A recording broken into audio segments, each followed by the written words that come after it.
Rob is doing well.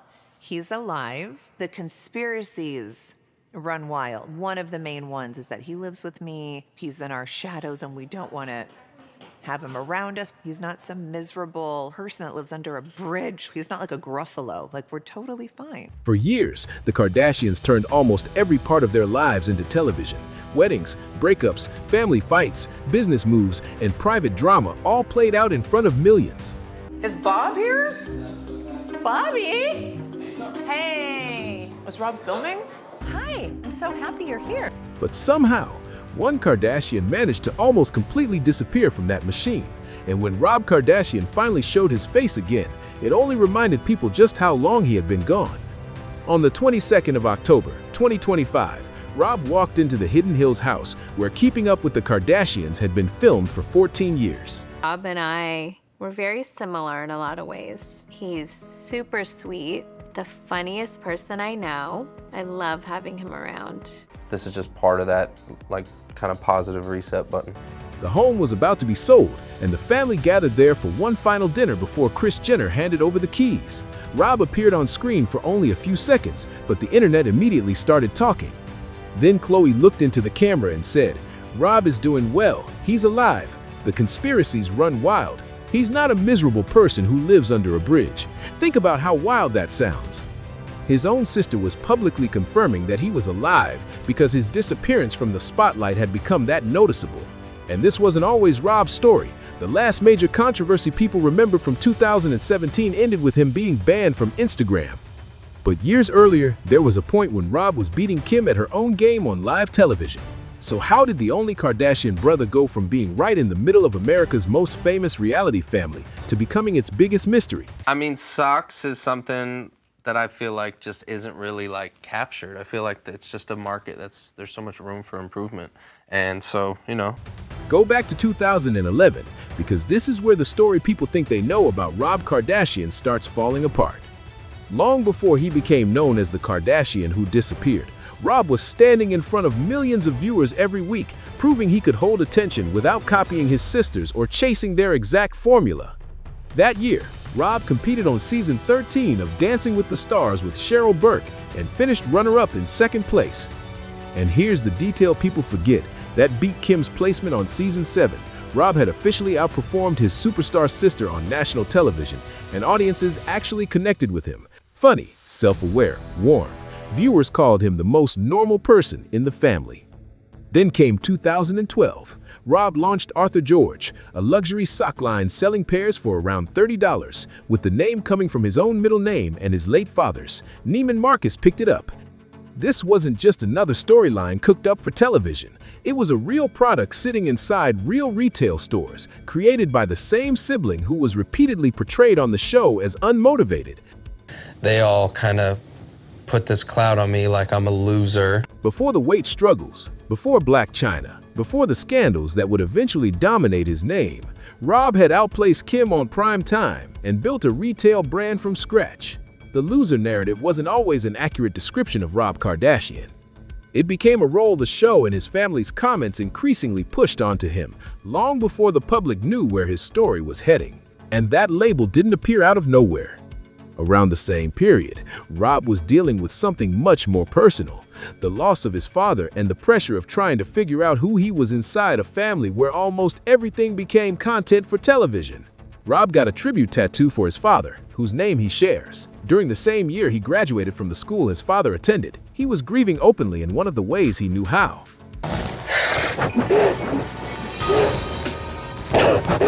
Robert, don't. It's just really up that all you guys think I was lying and didn't come pick me up.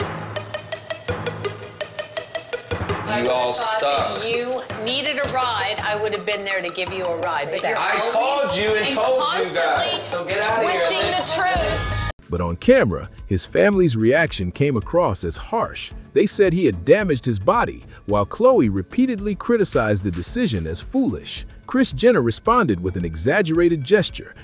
When Rob reminded Khloe that she had a tattoo too, she insisted he had acted without thinking. Looking back, especially considering how much the family's public image later became connected to changing appearances, the moment can feel strikingly inconsistent. Then came Bora Bora. Rob was in the pool when Kim, roughly 20 feet away, turned to her new boyfriend, Kris Humphries, and said, "Look at him. I feel really bad for him. He's just not motivated." Humphries joined in. Rob should get a real job. Khloe should kick him out. Trying to do and say and bring up isn't gonna happen. But whenever Rob needs something, he'll come back crawling. Rob is full of bull, and I can't handle it. Rob overheard them. He explained that he'd rather be home working on his career than sitting on vacation unemployed because his father wouldn't have approved. Humphries responded by calling him a spoiled brat. That put Rob in a strange position. When he wasn't working, he was called unmotivated, but when he talked about wanting to leave vacation and focus on his career, he was criticized for that too. And the contradiction only gets harder to ignore. If Rob wasn't working, he was called lazy, but when he wanted to work instead of enjoying a luxury vacation, suddenly he was ungrateful. It started to feel like whatever direction Rob moved in, somebody had a problem with it. Later in that same episode, Humphries, a man who had only known the family for weeks, turns to Kris Jenner and asks, "Do I have permission to lay hands on your son?" Rob's confessional afterward says almost everything. "I hear it all the time, loser, from my sisters, from random people. I swear I feel like I'm going to explode." That wasn't some random internet comment. Rob was describing a label he felt was coming from inside his own circle. Then came the Arthur George fight. Kim objected to Rob using their late father's middle name because it was close to a product line connected to their store. Rob's response was simple: "We're family. We're supposed to help each other." That's weird. Wait, let me see the other one. This one I'm getting. What are you getting to it, Rob? Tell me, what are you doing? Let me just You don't see even it. know. Let me just see You are it. so stupid. Look at your lower back. You just Rob, I have a show us, box of just show angel us. wings. And what was under The it? family therapy episode pushed things even further. Rob said the family put a cloud over him like he was a loser. He complained that when business opportunities came around, he felt his mother focused on the three girls. Kim interrupted mid-sentence, arguing that Kris never helped them either. Rob became emotional, said he felt misunderstood, and walked out. That's the trap the show kept putting on screen. Do nothing and you're lazy. Build something and you're stepping on your sisters. Get a tattoo connected to your late father and your decision gets criticized. Whether that treatment was intentional or simply the result of family conflict being turned into reality television, Rob increasingly became the sibling framed as falling behind while everyone around him appeared to be moving forward. Then the story around Rob changed again, and this time his body became part of the entertainment machine. Reports put his weight near 300 pounds, and suddenly almost every public appearance came with another headline, another photograph, and another conversation about how he looked. Paparazzi chased reactions because an emotional or angry shot could become a bigger story than Rob simply walking down the street. Look at him. I feel really bad for him. This is just such a typical day of Rob. He's just so not motivated. Like, He should go get a real job. he wouldn't even survive. He can't commit. That's Well, the problem. have Khloe put him out. I hear Kim, bad-mouthing me and saying all these negative comments about me.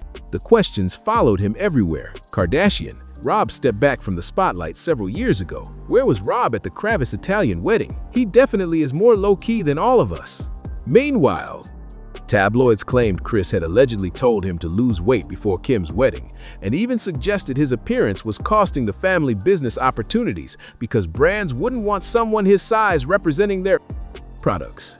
Those were tabloid reports, not established facts, but they added to the pressure surrounding him. Rob's own posts from that period show how deeply the attention was affecting him. First, "So I found out I was trending for being fat. Thank you all. It really made my day." Then came something much heavier. "No one will ever understand how much it hurts." By May 2014, things reached a breaking point. Rob flew to Paris for Kim and Kanye's wedding and attended the rehearsal, but before the ceremony even happened, he got back on a plane and flew home. Go to the doctor. I think you're you should shut up. If anyone else was talking to Kim like this, it'd be on. I would start swinging on him. You're obnoxious. Who are you? You're You're a no You're manner. You have no manners. You're being Look at me, son. Say you're sorry. I will beat an apology out of you. Photographers later captured him at LAX, visibly emotional as he headed toward his car. He had just missed his sister's wedding. Kim publicly said leaving was Rob's decision.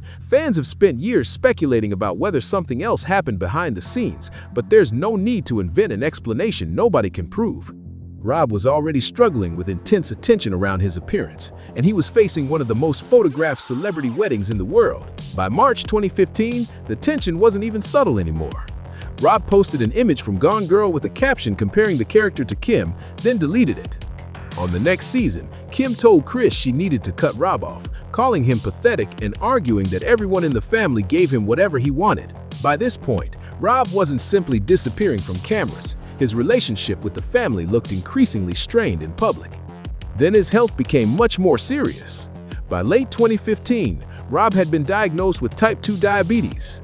In December, he was hospitalized after stopping his insulin, later describing vomiting, severe dry mouth, and feeling like he was dying.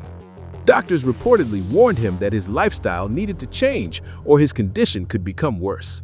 And this is where the earlier lazy storyline deserves more context.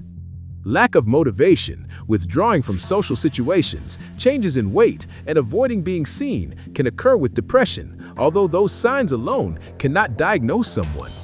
Yet, on reality television, Rob's struggles were often presented through arguments, jokes, and frustration from the people around him. When professional help entered the conversation, cameras were still part of the situation, and Rob resisted. Then January 2016 brought a plot twist nobody saw coming. Blac Chyna posted an Instagram photo where Rob's face wasn't visible. Only an arm with tattoos followers immediately recognized. The caption was just 2 words: the beginning. It was the first glimpse of Rob Kardashian in roughly 2 years. Within hours, Khloe posted a quote from The Godfather: "You can do anything, but never go against the family." And suddenly, Rob's private disappearance had collided with one of the Kardashian family's messiest existing feuds. 2 days later, Rob moved in with Chyna, and suddenly this wasn't just Instagram gossip anymore. We're family, like you're supposed to help each other, and I feel like nobody ever takes me seriously. Khloe said she had kicked Rob out because of liquor bottles and the mess he left behind, while denying that Chyna had anything to do with it. Chyna responded with a winking selfie. The internet, of course, drew its own conclusions about what was really happening behind closed doors. Then came one of the fastest celebrity relationship timelines imaginable.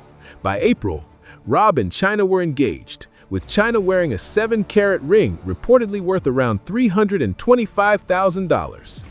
In May, they announced the pregnancy. Their E! Spinoff premiered in September. Dream was born in November. In roughly 11 months, Rob went from barely being seen publicly to engagement, television show, and fatherhood. But the family's reaction on camera was anything but a celebration.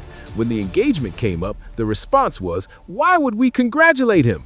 No one should congratulate them. When Rob sat down to explain the proposal, the conversation quickly turned into a lecture about why he hadn't consulted the family first. Then, when he revealed Chyna was pregnant, Khloe dropped her head into her hands and later said in a confessional that she felt empty and internally sad. By September 2016, the tension exploded publicly. Rob tweeted Kylie Jenner's personal phone number. Reports said he was angry because his sisters had planned a baby shower without inviting Chyna, and he believed they intended to film it without properly telling him. The contrast was hard to miss. For the first time in years, Rob was losing weight, building a relationship, launching his own show, and preparing to become a father. Yet instead of the old storyline disappearing, the family drama around him was getting even louder. And his family's response wasn't relief, it was a Godfather quote. Whatever anyone thinks about Chyna or the chaos surrounding that relationship, Rob had suddenly found something that pulled him back into public life. He was working, losing weight, building his own household, and becoming a father. Yet, from his perspective, the reaction around him could easily have felt less like support and more like he had crossed a family line. Then came July 2017, the moment that changed Rob's public life completely. After receiving a video involving Chyna and another man, Rob went on an explosive social media posting spree. He shared intimate images of Chyna without her consent, alongside allegations about infidelity and drug use. The decision crossed a serious line and quickly brought legal consequences. Post after post appeared. Rob accused Chyna of cheating, claimed he had remained loyal to her, and alleged she was using drugs, including cocaine and ecstasy. Those were Rob's accusations, not established facts. He also repeatedly claimed he was paying for her rent and cars, and said he'd spent thousands on jewelry and cosmetic procedures. He even posted pictures of a man he claimed Chyna had been involved with. Instagram banned Rob's account. Instead of stopping there, he moved over to Twitter and continued posting. 5 days later, China and her attorney appeared on Good Morning America. She described herself as devastated and betrayed, then delivered the line that defined her response: "He doesn't respect me. So if you can't respect me, you have to respect the law." That same day, a judge granted China a temporary restraining order against Rob. Among the restrictions, he was ordered to stay away from her and prohibited from posting personal images of China online.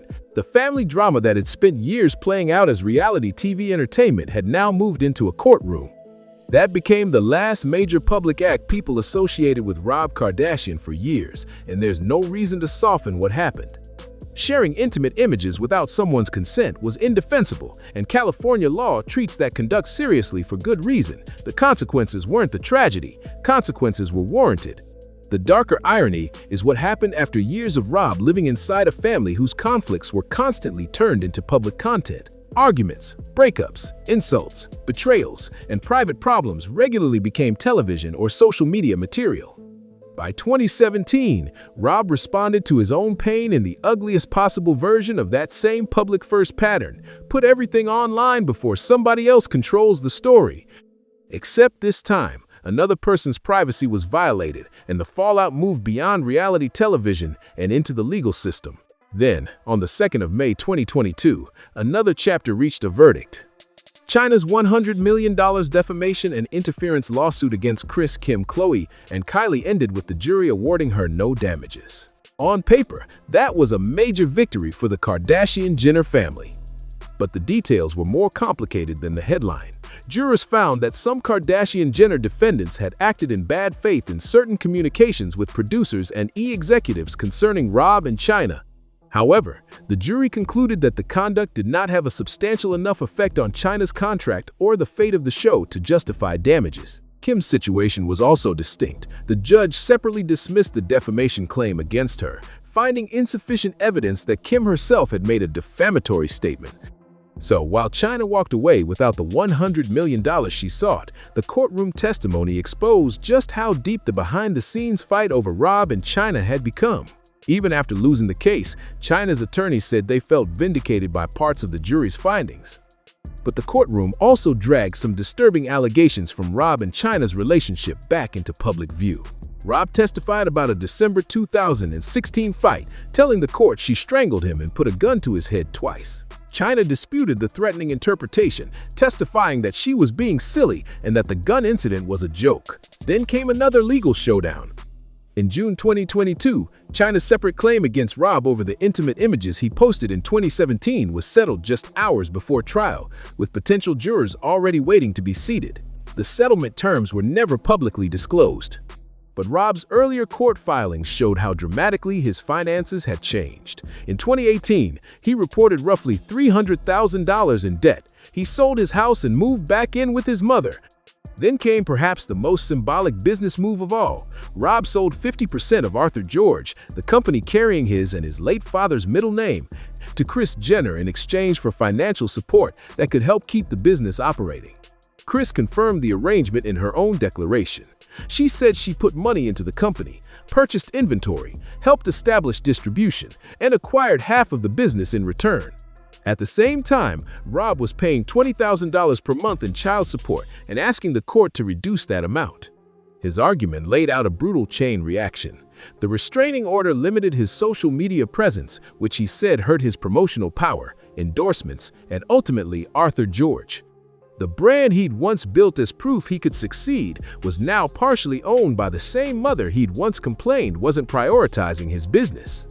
Look at that sequence again, because the irony is hard to miss. The one major business Rob tried to build independently ended that decade half owned by his mother. The Kardashian brother, who spent years trying to prove he could stand on his own, eventually became financially tied back to the same family machine he had repeatedly struggled against. Celebrity wealth estimates today commonly place Rob around $10 million, though those figures aren't independently verified. While some of his sisters have fortunes reported in the hundreds of millions or billions. But there's one Rob Kardashian story that needs to be addressed specifically because it should not be repeated as fact. In December 2022, a shocking claim exploded online, alleging Rob had overdosed and arrived at a hospital around 3 in the morning, unconscious, pale, with blue lips, with fentanyl supposedly found in his system. The story even claimed he woke up talking about how fame wasn't for him. Years later, versions of that story still appear in videos and posts, as though somebody proved it happened. But trace the claim backward, and the evidence falls apart. The story was linked to a French gossip account on Instagram. While no credible news organization produced independent confirmation, no publicly verified police report or hospital statement emerged to substantiate the dramatic details. Perez Hilton directly addressed the rumor and said it wasn't true, while other entertainment sources also pushed back on it. So, there's no reason to turn an unverified rumor into another chapter of Rob's life just because it sounds dramatic, and the fact that the story spread so quickly says something bigger about the image surrounding him. After years of headlines about his weight, health, relationships, money, and disappearance from television, audiences had become used to expecting another Rob Kardashian disaster. An anonymous claim could fit the existing narrative so perfectly that people repeated it before asking where the evidence was. That's how powerful a public storyline can become. Eventually, it doesn't even need a reality show to keep feeding itself. And that brings us to the part people may have misunderstood for years. In July 2025, appearing on Khloe's podcast, Rob finally explained his long retreat from filming in his own words. "I don't want to be filming and putting myself in a position where I'm not comfortable." Rob admitted he hadn't felt comfortable with himself in years, but then he said 2 things that completely changed the way his disappearance looks. First, there's definitely nothing wrong between any of us. And second, I'm a homebody, and I just choose, like I said, my happiness and peace. Now look at what apparently happened while the cameras weren't watching. Rob reportedly lost around 50 pounds and has spoken about getting his diabetes under control. His relationship with China also moved into a much quieter chapter, with both publicly discussing co-parenting dream after years of bitter legal battles. That's a massive shift from 2 people who once seemed destined to keep meeting inside courtrooms. He also kept doing business without needing a camera crew following every move. Arthur George remained part of his business life, alongside ventures involving hot sauce and clothing. And then there's Dream, his daughter, whose birthdays he celebrates publicly, while generally keeping much of his personal life away from constant filming. His own Instagram presence has also become extremely limited. Now, compare that silence with the non-stop headlines that continue surrounding the Kardashian-Jenner machine. Shows get dragged by critics, business claims get questioned, lawsuits appear, personal setbacks become global entertainment within hours. The machine never really switches off. That's why calling Rob's story a disappearance might be getting it backwards. He still appears at family gatherings, holidays, and birthdays. He hasn't vanished from his family. He largely stopped performing his life for strangers. Maybe that's the real twist in Rob Kardashian's story. The brother once framed as the one falling behind eventually looked at the system that made his family globally famous and decided he didn't need to keep feeding it with his private life.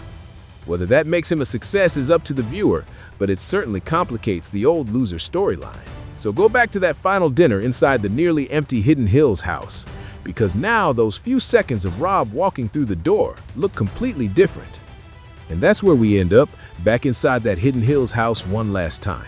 Rob is there for only a few seconds. No big confessional, no dramatic announcement, no new business to launch, no storyline teasing his return. He simply walks into the house and sits with his family. Kris says it means the world that he came. Kourtney calls him the funniest person she knows. And afterward, a source said Rob was in a much better place, far more comfortable with who he is, and potentially open to appearing more often. There's something strangely fitting about that final scene. The family was saying goodbye to the house where their reality TV empire was built, while Rob, the sibling who seemed to struggle most with living inside that spotlight, returned quietly and completely on his own terms. Not as the lazy brother, not as somebody's boyfriend, ex, business problem, or controversy. Just Rob. Maybe he escaped the Kardashian machine. Maybe years of pressure pushed him away. Or maybe the answer is somewhere in between. Either way, after spending years being judged for disappearing, Rob seems to have found something the cameras couldn't give him: control over when people get to see him. So, tell me in the comments, did Rob Kardashian escape his family, or was he pushed out and eventually learned to call that distance a choice? And if he returns to television for real, would you see that as healing or as the machine pulling him back in? If you enjoyed this deep dive, like the video, subscribe to Star Watch, and share it with someone who remembers just how different Rob's story looked when all of this first happened. There's always another side to the biggest celebrity stories, and Star Watch is where we're going to keep digging for it.